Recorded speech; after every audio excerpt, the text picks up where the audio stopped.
वरुथिनी एकादशी लोक परलोक में सौभाग्य देने वाली मानी गई है।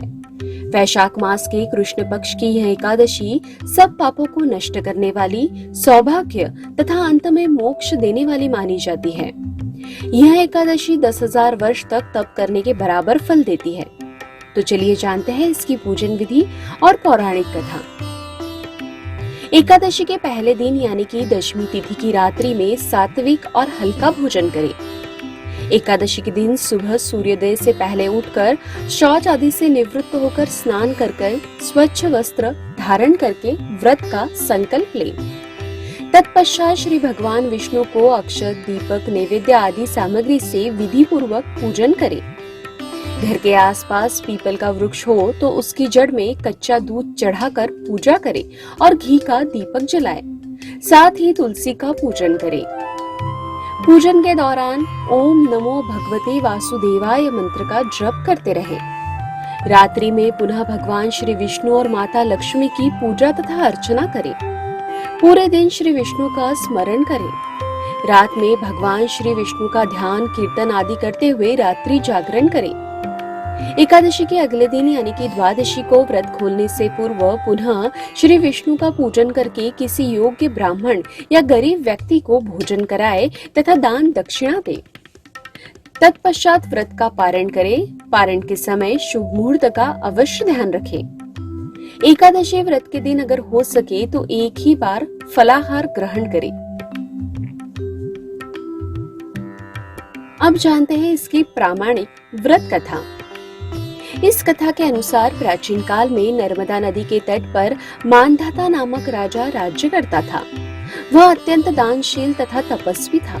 एक दिन जब वह जंगल में तपस्या कर रहा था, तभी न जाने कहां से एक जंगली भालू आया और राजा का पैर चबाने लगा। राजा पूर्वव्रत अपनी तपस्या में लीन रहा। कुछ देर बाद पैर चबाते चबाते भालू राजा को घसीटकर पास के जंगल में ले गया। राजा बहुत घबराया, मगर तापस धर्म अनुकूल उसने क्रोध और हिंसा न करके भगवान विष्णु से प्रार्थना की। करुण भाव से भगवान विष्णु को पुकारा।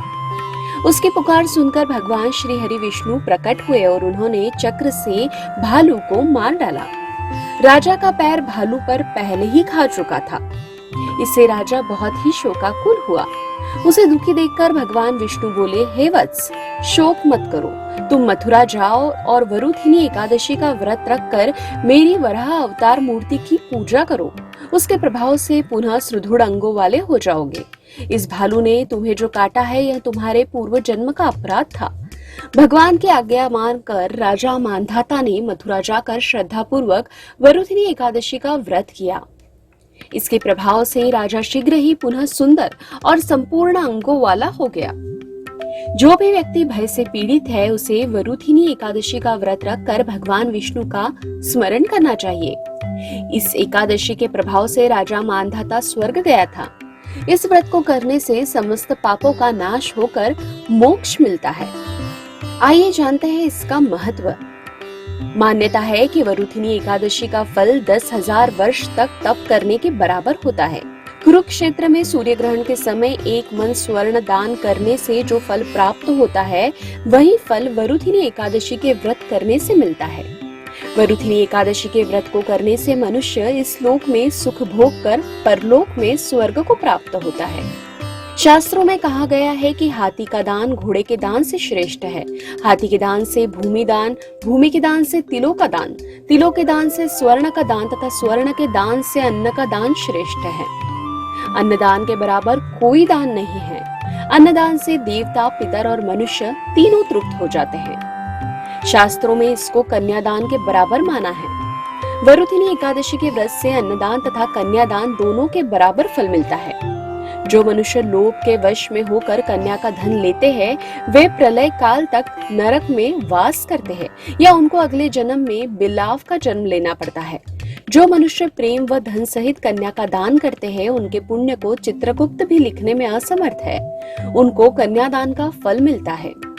इस एकादशी के प्रभाव से राजा मानधाता को स्वर्ग मिला था। मान्यता है कि जो मनुष्य विधिवत इस एकादशी व्रत को करते हैं, उनको स्वर्ग लोक की प्राप्ति होती है। इसका फल गंगा स्नान के फल से भी अधिक है। इस व्रत के महात्म्य को पढ़ने से 1000 गोदान का फल मिलता है। अतः मनुष्य को धर्म कर्म करते हुए जीवन व्यतीत करना चाहिए और पाप कर्मों से दूर रहना चाहिए।